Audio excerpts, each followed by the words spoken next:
नमस्कार, आप देख रहे हैं एंटी कोरोना टास्क फोर्स और मेरा नाम है स्मृति मिश्रा। इस समाज में नारी के कई किरदार हैं। वो किसी की बेटी है, किसी की बहू है, किसी की पत्नी है तो किसी की दोस्त है। इसके साथ साथ समाज को आगे बढ़ाने की जिम्मेदारी भी नारियों के ऊपर है। जब हम देखते हैं कि नारी के इतने सारे किरदार हैं तो उनकी तारीफ करना और भी ज़्यादा ज़रूरी हो जाता है, क्योंकि पहले के ज़माने में नारी का बस इतना ही किरदार था कि वो अपने साथी को आगे बढ़ाए और घर गृहस्थी को संभाले, जबकि नारी अब सिर्फ इतने तक ही सक्षम नहीं रह गई है। आज वो कंधे से कंधा मिलाकर आगे बढ़ रही है, खुद के लिए कमा रही है और अपने परिवार को भी खिला रही है। आए दिन महिलाओं के साथ अपराध और शोषण की घटनाएं आम हो गई हैं। इसके संदर्भ में सरकार के द्वारा लिए गए कई सारे वादे खोखले साबित हुए हैं। आज भी एक औरत, एक महिला, एक बेटी घर से 7-8 बजे निकलने के बाद में भी सोचती है कि कहीं वो किसी अपराध का शिकार ना हो जाए। स्कूल और कॉलेजों में शिक्षा, जो लड़कों के लिए शायद आम बात है, आज भी लड़कियों के लिए वो सपना बन गया है। कॉलेज की पढ़ाई तो दूर की बात है, नौकरी करना तो दूर की बात है। ऐसे में अगर कोई महिला पढ़ लिख कर सक्षम हो भी जाती है तो उसको अपनी सुरक्षा के बारे में चिंता जरूर होती है। बाहर कैसे जाएगी, कहीं वो किसी अपराध का शिकार ना हो जाए, समाज में लोग उसके बारे में क्या सोचेंगे। महिला सुरक्षा एक ऐसा विषय है, एक ऐसे चर्चा का विषय है जो ना कि मीडिया के द्वारा दिखाया जाता है और ना ही सरकार इसके बारे में ज़्यादा से ज़्यादा बात कर पाती है। देश में अपराध कई हुए हैं, ऐसे में हमको चर्चा करने की जरूरत है, महिलाओं से बात करने की जरूरत है कि महिला सुरक्षा को कैसे बढ़ावा दिया जाए, महिलाओं को कैसे सुरक्षित महसूस करवाया जाए, और इसके लिए सरकार का काफी अहम रोल है। ये आज हम इस मुद्दे पे चर्चा करेंगे कि महिला इस देश में सुरक्षित महसूस करती है या नहीं, उसकी सरकार से क्या गुजारिश है, उसकी सरकार से क्या अपेक्षाएं हैं कि सुरक्षा को लेकर सरकार को कैसे कदम उठाने चाहिए। आज हम कई महिलाओं से बात करेंगे और इसी मुद्दे को आज हम विस्तार रूप से लोगों के सामने लेके आएंगे। मैम, आप अपना नाम बताइए। मेरा नाम कल्पना है। मैम, अभी जैसे समाज में हमारे देश में अभी इतने सारे हादसे हो रहे हैं, लड़कियों के साथ में अपराध हो रहे हैं, तो आपकी इस पे क्या राय है, आप इसको लेके क्या सोचती हैं? मैं इसको लेके सोचती हूँ कि कुछ कानून में भी बदलाव होने चाहिए, कुछ कानून में अच्छे सुधार होने चाहिए, और एक नागरिक होने के नाते जो हम लेडीज़ हैं, हमको अपनी सेफ्टी खुद अपने हाथ में भी रखनी चाहिए। जैसे कि अगर हम हाउस वाइफ हैं तो हमारी खुद की भी सेफ्टी बनती है। कोई अगर कुरियर मैन आ रहा है तो पहले हमें की होल में से देखना चाहिए या फिर एक एक्स्ट्रा चेन लगा के रखना चाहिए।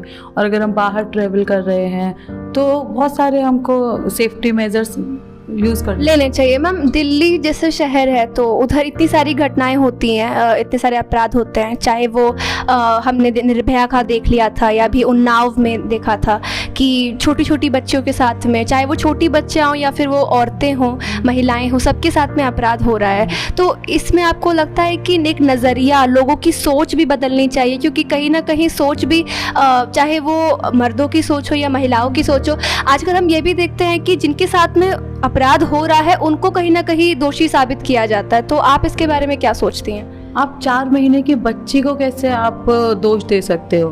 किसी की सोच का ही इसमें कसूर है ना, उसको आप पहनावे के ऊपर नहीं बोल सकते हो। इवन लेडीज़ भी यही बोलेंगे कि शायद वो रात को घूम रही थी, शायद उसने मॉडर्न कपड़े पहने होंगे, पब से आ रही होगी, लेकिन बच्चों के रेप हो रहे उसमें तुम क्या बोलोगे? सोच खराब है, ये मानवता तो नहीं है ना। और इसमें तुम किसी स्टेट के ऊपर भी नहीं बोल सकते कि सिर्फ इस स्टेट में हो रहा है, क्योंकि किसी के दिमाग में क्या है, मन में क्या है, no one can read. Please could you tell us your name? Raja Lakshmi. Ma'am, I can see that you are a working lady, right? You're a working woman.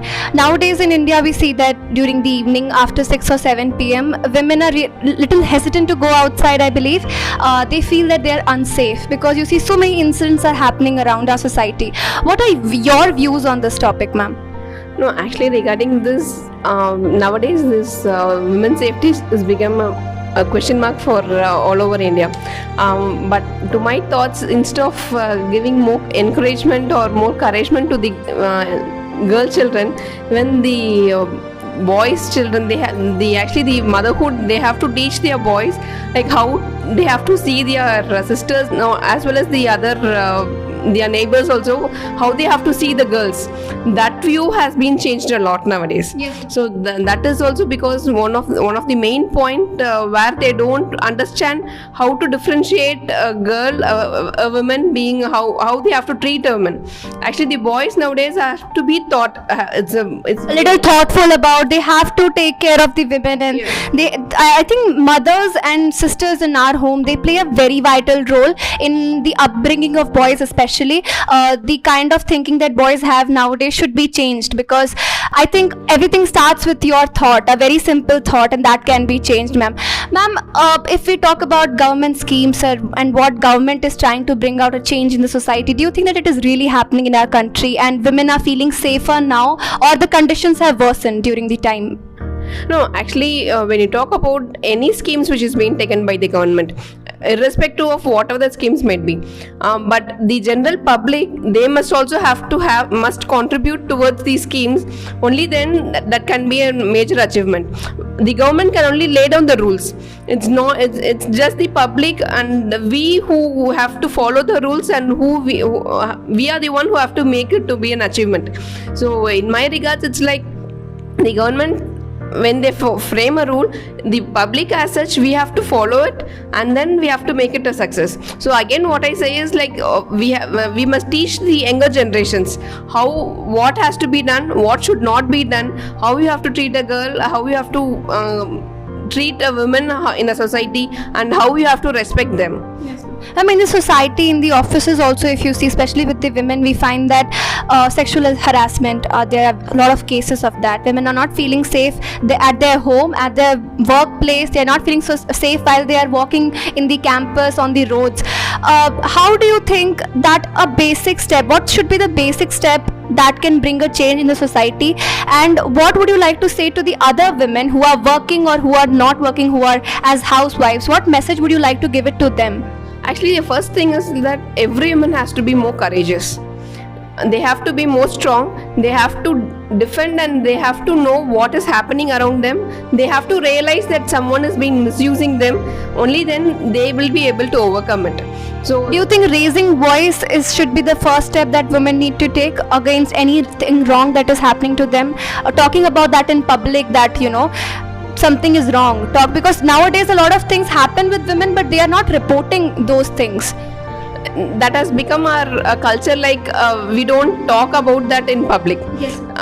Because the major point is like it will again be an impact to us and our family. So we have a lot of thinking regarding that, should whether is it necessary, or we'll just leave it like that. So it can be a silent, so that's the way it is becoming in a silent mode. But we have to raise a voice wherever it is necessary, and wherever it is, it has to be taken up. Thank you so much ma'am. Thank you. आप अपना नाम बताइए। जी, मेरा नाम योगिता है। Ma'am, आप देख रही हैं कि आजकल कितने सारे केसेस बढ़ रहे हैं हमारे भारत देश में, जहाँ पे लड़कियों के साथ में गलत हो रहा है, महिलाओं के साथ में गलत हो रहा है। जब ऐसी घटनाएं होती हैं तो आपको कैसा महसूस होता है? देखिए, अच्छा तो लगता नहीं है। जैसे आप देख लीजिए कि अभी सबसे पहले हमारे दिल्ली में एक रेप केस हुआ था बस के अंदर, उसके बाद निर्भया का हमारा केस हुआ। बहुत सारे केस हैं, हर दिन सुनने को मिलता है कि लड़कियों के साथ आज ये ऐसा हुआ, छोटी लड़कियों के साथ ऐसा हुआ। तो बहुत बुरा लगता है कि इस तरीके की घटनाएं हमारे देश में हो रही हैं। सरकार कदम भी उठा रही है, लेकिन उसका कुछ फ़ायदा कुछ दिख नहीं रहा है कि कुछ उसका कोई सोल्यूशन, उसका कोई फायदा है, और केसेस मतलब कम हो रहे हैं, लड़कियों के साथ में बलात्कार कम हो रहे हैं। मैम, अभी ऐसा होता है कि छोटी लड़कियां उनके साथ में हो रहा है, बड़ी महिलाएं हैं, कई सारी ऐसी महिलाएं हैं जो 7-8 बजे के बाद भी घर से बाहर कदम रखती हैं क्योंकि उनके ऑफिसेज है, उनका जॉब है। तो उस केस में आपको लगता है कि सरकार के कदम से सरकार की तरफ से ऐसे कौन से कदम उठाने जाने चाहिए जिसकी वजह से महिलाएं और सुरक्षित महसूस कर सकें? भाई, सरकार की तरफ से तो देखिए, ऐसा है नहीं कि सरकार कदम नहीं उठाती, सरकार कदम उठाती है। बस ये है कि शायद लोग या तो उसके जो और आगे जो कर्मचारी हैं उसको शायद ठीक से फॉलो नहीं कर रहे हैं। अब आप खुद देख लीजिए कि क्या आपको लगता है कि इसमें लोगों की जो सोच है उसको भी हमें किसी न किसी तरीके से चेंज लाना चाहिए, उसमें भी बदलाव लाना चाहिए ताकि बलात्कार जैसी घटनाएं कम हो? जी, लोगों की सोच का तो बहुत बड़ा रोल है। लोग ऐसे लड़कियों के पहनावे को लेके बहुत सोचते हैं कि अगर इसने ऐसा कपड़ा शरीर पे पहना है तो ये अच्छी है, अगर इसने जीन्स टॉप पहना है या फटी कुछ चीज़ें पहनी है तो ये लड़की बुरी है। एक्चुअल में ऐसा नहीं है। आप लड़कियों को उसके कपड़े से जज नहीं कर सकते, बातों से, व्यवहार से लड़कियों को देखा जाता है। लेकिन हमारे देश में तो ऐसा ही है कि उनको पहनावे से आप लड़कियों को जज कर रहे हैं कि ये लड़की अच्छी है और ये लड़की बुरी है। तो पहनावे के अकॉर्डिंग, मतलब पहनावा तो चलो छोड़िए, कुछ भी हो, हमारे देश में रेप जैसी घटनाएं हो रही हैं लड़कियों के साथ, इवन छोटे बच्चों के साथ हो रही है। आजकल की जो महिलाएं हैं रात में 6-7 बजे के बाद तो बाहर ही नहीं निकल सकती। हम क्या बच्चे, क्या आपको कभी ऐसा डर महसूस हुआ जब आप भी बाहर निकल रही हैं और आप सोच रही हैं कि कहीं मैं सेफ हूँ या नहीं? कहीं आपको ऐसा कभी फील होता है? जी हर रोज फील होता है। मेरी छोटी बच्ची है, मैं मेरी गुड़िया के लिए फील करती हूँ। तो अंधेरा होते ही हम लोग तो चले जाते हैं, मतलब डर, एक मन में डर बैठा हुआ है कि कहीं कुछ गलत हरकत मेरे साथ ना हो जाए या मेरी बच्ची के साथ ना हो जाए, बस इसलिए हम चले जाते हैं कि भाई ठीक है। अब सब पता नहीं वो सरकार जो कदम उठा रही है ठीक से उठा रही है नहीं, पता नहीं है, लेकिन जो भी है बस मन में डर बैठा हुआ है, ये डर नहीं जा पा रहा है। आज हमने जिन महिलाओं से बात की वो भी किसी की बेटी हैं, किसी की पत्नी, किसी की बहू, किसी की माँ है। उन्हें ना सिर्फ अपनी फिक्र है बल्कि अपनी बच्चियों की भी उतनी ही फिक्र है। जाहिर सी बात है कि सरकार कदम उठा रही है, लेकिन आज भी बलात्कार हो रहे हैं, आज भी अपराध हो रहे हैं और महिलाएं सड़क पर चलने से डरती हैं, घबराती हैं। सिस्टम में बदलाव ला पाना शायद थोड़ा मुश्किल है और शायद उसके लिए समय भी लग जाए, पर जिस चीज़ में समय नहीं लगेगा वो है अपनी सोच में बदलाव लाना। सोच बदलिए ताकि आपका नजरिया बदले। एक छोटी सी सोच समाज को सुधार सकती है। इसी के साथ हम आपसे विदा लेते हैं। मैं आशा करती हूँ कि आपको इस वीडियो ने सोचने पर मजबूर कर दिया होगा। अपनी बहू, बेटियों, बहनों को स्ट्रॉन्ग बनाइए, मजबूत बनाइए। तब तक के लिए धन्यवाद।